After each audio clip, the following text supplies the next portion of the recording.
Salutations Saiyajin. On se retrouve aujourd'hui pour un nouveau duel fictif car ça fait un petit moment que j'en ai pas fait. D'après vous, qui remporterait un combat entre Cell et Broly? Nous allons le découvrir aujourd'hui. Mais avant de débuter cette vidéo, laissez-moi vous présenter mon partenaire du jour, Baemon. Il propose un tas de sujets sur Dragon Ball, notamment avec la vraie puissance de Broly et plus récemment sa vidéo ultime sur Broly. Sa chaîne est dans la description et nous on passe à ce duel fictif légendaire.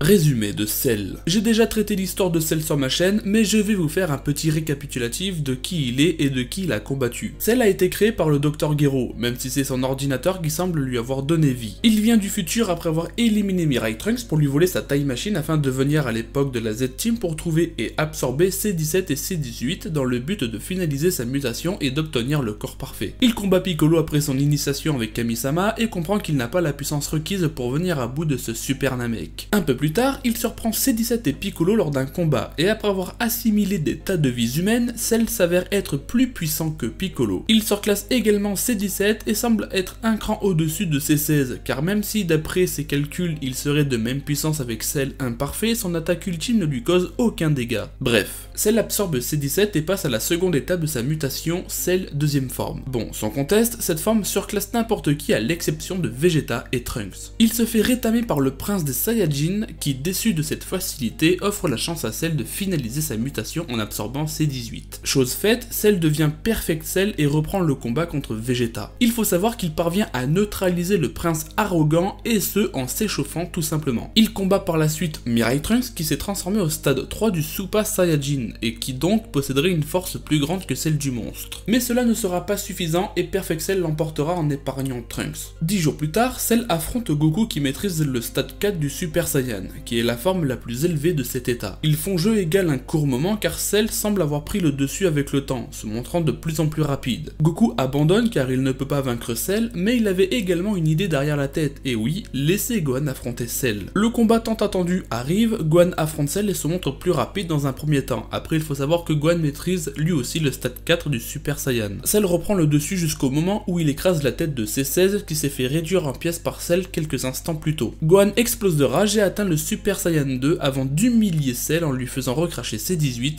et qu'il retrouve sa deuxième forme. L'idée de Cell est de se faire exploser pour éliminer la Terre entière et par la même occasion la Z-Team. Grâce à Goku, le pire est évité et Cell explose chez Maître Kaio en éliminant bien sûr ces derniers. Mais par chance, le noyau de Cell n'a pas été détruit par sa propre autodestruction, il parvient donc à se régénérer en récupérant son corps parfait. D'ailleurs, profitons-en pour rappeler le Zenkai que Cell a eu car il a récupéré son corps mais en mieux. Et oui, car effectivement, celui-ci semble avoir bénéficié d'un énorme Zenkai lui permettant d'avoir une forme super parfaite avec des éclairs à la façon Super Saiyan 2. Il revient sur Terre grâce au déplacement instantané qu'il vient d'apprendre en voyant Goku le faire et élimine Mirai Trunks d'un Kikoa sorti du bout de ses doigts. Vegeta tente de l'attaquer et sa rage pousse Cell à se mettre en position de garde, mais cela ne sera pas suffisant puisqu'en une seule attaque, Cell aurait pu en finir avec Vegeta si Gohan ne serait pas intervenu. Le combat reprend avec un Kamehameha ultra chargé effectué par Cell, à savoir qu'il pouvait apparemment anéantir le système solaire tout entier, et de l'autre côté nous avons un Gohan blessé à la moitié de ses capacités qui prépare un Kamehameha bien moins chargé que celui de Cell,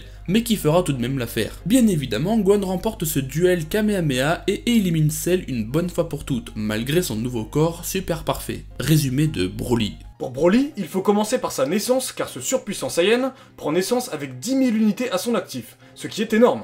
Bébé, il surclasse déjà une majeure partie du peuple Saiyan. Il survit à la destruction de la planète Vegeta en s'enveloppant dans un bouclier provoqué par lui-même en emportant son père Paragus avec lui. Par la suite, son père prit conscience de la puissance monstre qu'il possède et décide de lui placer un diadème pour tenter d'étouffer cette force colossale. Et cette puissance n'est pas inexpliquée. Broly est tout simplement le Super Saiyan légendaire, celui qui apparaît tous les millénaires. Bref, on en vient au combat qui oppose la Z-Team composée de Sangoku, Sangohan, Vegeta, Mirai Trunks et Piccolo. D'ailleurs, petite parenthèse, mais en voyant Gohan maîtriser le Super Saiyan et l'aspect de Mirai Trunks, il est probable que le combat contre Broly dans le film 8 se déroule durant les 10 jours laissés par Cell. Oui, le film n'est pas canon, mais en termes de timeline, on est à peu près fixé. Le plus fort, c'est qui?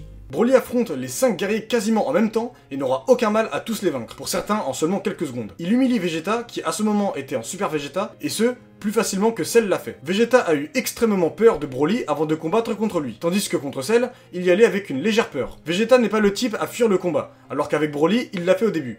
donc Broly est supérieur à Cell. Il neutralise également Gohan en quelques coups, là où Perfect Cell n'a pas réussi à en faire autant dans la trame originale. Là où Goku a réussi à mener un combat équitable au début contre Perfect Cell, il s'est fait rétamer par Broly également. Mirai Trunks et Piccolo se sont aussi fait rétamer sans aucune difficulté. Sachant que Gohan peut se transformer en Super Saiyan dans cette trame, on doit partir du principe que cela se passe après leurs entraînements dans la salle d'esprit et du temps. Donc Goku maîtrisait le stade 4 de l'état du Super Saiyan, ce qui signifie que le Kamehameha effectué sur Broly était d'une puissance légèrement inférieure à celui du Kamehameha combiné à la téléportation effectuée sur Cell. Contrairement à Perfect Cell, Broly n'a ressenti aucune douleur, aucun dégât par le Kamehameha de Goku. Je doute fortement que le Kamehameha effectué sur Cell l'aurait plus affecté. Et puis, comme je vous l'ai dit, Broly a eu largement plus de facilité à vaincre la Z-Team que Cell, sachant que lui, il a affronté tout le monde quasiment en même temps. Broly a montré une résistance beaucoup plus élevée que celle de Cell dans toutes ses formes. Déjà, Sangoku s'est bien débrouillé face à Cell qui, certes, se retenait, mais cela montre quand même que Cell est en dessous de Broly. Mais encore, lorsque Vegeta envoie un Kikoa quand Super Perfect Cell est distrait par le Kamehameha famille, Super Perfect Cell recule de manière significative. Broly ne se serait pris aucun recul, et ce, même s'il était distrait. Lorsque Goku dit à Gohan d'aller se battre contre Cell, Goku est confiant, mais pour Broly, Goku dit immédiatement à Gohan de fuir car il a senti le danger avec Broly. Je suis donc dans l'obligation de placer Broly du film 8 devant Perfect Cell. Broly se fera finalement battre par un Goku qui vient de récolter le reste de l'énergie de Vegeta, Gohan, Mirai Trunks et Piccolo. Il frappera à un endroit précis rappelant de mauvais souvenirs à Broly puisque Goku a tout simplement frappé à l'endroit où celui-ci s'est fait poignarder par le roi Vegeta étant bébé. Les gros points forts de Broly ce sont sa résistance et son ki évolutif, et son point faible malheureusement c'est sa force. Car contrairement à ce qu'on pourrait penser, Broly ne se retenait pas plus que ça lors de son combat car lui-même dira à Goku: tu vas crever à la fin. Alors ouais, il se bat avec le sourire et parfois avec une touche d'amusement, mais je pense qu'il avait un vrai désir de les éliminer. Mais qu'en est-il du Broly du film 10 ? Après 7 ans de coma suite à sa défaite face à Goku dans le film 8, Broly revient en force après un Zenkai surpuissant. Il affronte et rétame facilement Trunks et Goten, lui-même étant en simple Super Saiyan. L'arrivée de Son Gohan offrira un super combat malgré la nette domination de Broly. Gohan étant obligé de se transformer en Super Saiyan 2, Broly opte pour sa forme, le Super Saiyan légendaire. Ce film 10 se passe dans une autre timeline que celle que l'on connaît. Le Gohan qu'on voit dans ce film est un Gohan qui s'est toujours entraîné. Alors déjà c'est quasiment confirmé dans un extrait du Daisenshu 2, mais encore Gohan dans ce film le dira lui-même. Je suis censé être plus fort qu'avant. Mais ce qui est le plus important dans cet argument, c'est que les dates de sortie concordent, car la date de sortie de l'arc Great Saiyaman est novembre 1993, et la date de sortie du film 10 est en mars 1994. Toriyama écrivait au fur et à mesure son histoire. La Toei met 4 à 5 mois à créer un film DBZ, peut-être même plus. La Toei ne savait pas encore que Gohan allait mettre de côté l'entraînement,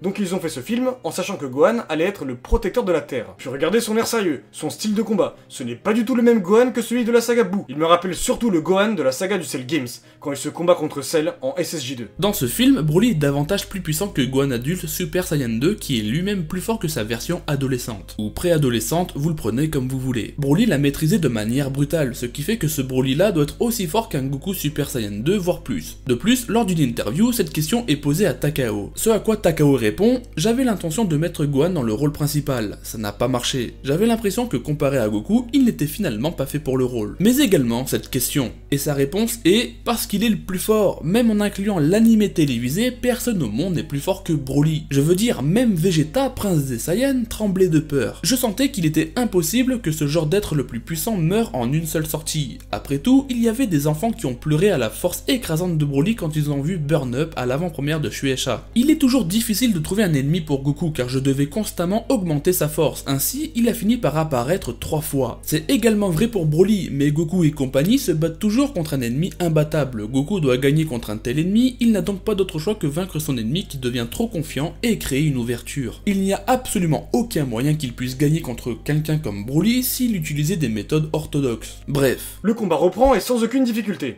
Broly conserve sa domination contre un Gohan qui aura tout de même une meilleure défensive. Cela ne sera pas suffisant contre un Broly qui s'amuse de la situation. Il faudra un Kamehameha familial réunissant Gohan Super Saiyan 2, Goten Super Saiyan et Sangoku à un moment donné qui opte pour le Super Saiyan 2, lui aussi, dans le but d'envoyer le plus de puissance dans ce Kamehameha immense. L'attaque de Broly se fait manger par le Kamehameha et il n'a plus d'autre choix que d'opter pour son bouclier, avant d'être éjecté à travers l'entité suprême, le soleil. Il faut savoir que ce n'est pas ce Kamehameha monstrueux qui a éliminé Broly, mais bel et bien le soleil, de la même manière que Baby Vegeta. Dans ce film encore, la résistance de Broly et son ki était à l'honneur, lui offrant la possibilité de rivaliser et dominer le Super Saiyan 2 de Gohan. Et puis bon, j'ai envie de vous dire que le bougre il a traversé le soleil tellement il est résistant. Pour être honnête, je doute que Goku Super Saiyan 2 puisse rivaliser avec le Broly du film 10, puisque déjà son Kamehameha n'a pas suffi à l'éliminer, sachant que de plus il était assemblé au Kamehameha de ses deux fils, qui d'ailleurs je rappelle que Gohan était également Super Saiyan 2. Donc là je place fortement Broly au-dessus de Super Perfect Cell. Il faut également savoir que la puissance de certains personnages de nature méchante semble être bridée par l'enfer, comme il est démontré lorsque Pyke-One one-shot Perfect Cell. Dans la fin du 11e film Bio Broly, Goku doit aller s'occuper de Broly avec Pyke-One, ce qui veut dire qu'en réalité, Broly est plus fort qu'un Goku Super Saiyan 2. Alors cela voudrait dire que Broly mort avec une puissance bridée serait plus puissant que Super Perfect Cell vivant? Je pense que oui, donc imaginez juste la réelle puissance de Broly sans aucune bride. Eh bien, il se trouve entre Majin Buu et Goku SSJ2. Cela reste quand même très compliqué d'estimer la vraie puissance de Broly, sachant qu'il n'existe pas de planche à son sujet, mais seulement 2 films pour nous démontrer sa réelle puissance. Donc là, c'est une estimation qui ne concerne que moi, et bien évidemment, vous pouvez m'écrire en commentaire pour me donner vos analyses et vos théories. Cependant, je pense que Broly reste moins puissant que Majin Buu, et ce pour une raison évidente, le combat. Majin Buu, à peine sorti de son cocon, a neutralisé Gohan avec une seule attaque, là où Broly n'a pas eu ce succès. Après bon, il faut quand même se dire que le Gohan du film 10 est plus puissant que le Gohan de l'arc Great Saiyaman, et ce jusqu'à Ultimate Gohan. Je pense que le Broly du film 10 se rapproche d'une puissance similaire à celle du Boo Boo après s'être séparé de Evil Boo. En conclusion, Broly du 8e film est aussi fort que Gohan Ado SSJ2. Il gagne contre Cell dans toutes ses formes, mais avec une grande difficulté. Le Broly du 10e film démontrait Super Perfect Cell très facilement,